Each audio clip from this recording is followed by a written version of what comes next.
गइल मोर बड़ा भइनी कमजोर ले ले ऐसा कोनो टानिक मोटाए वाला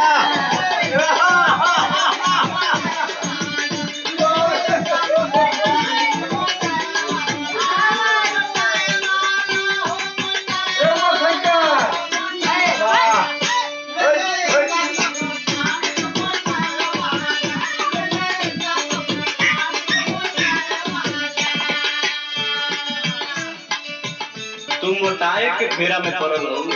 और का तो हार वजन वैसे ही बढ़ गइल बा और मोटाए के कहत हो। अरे तो हमें चली ना मैं जाता सुना है बा बोला बोला बारू सत्तर के पार जो खवली कई बा हाँ हाँ भी है कहबा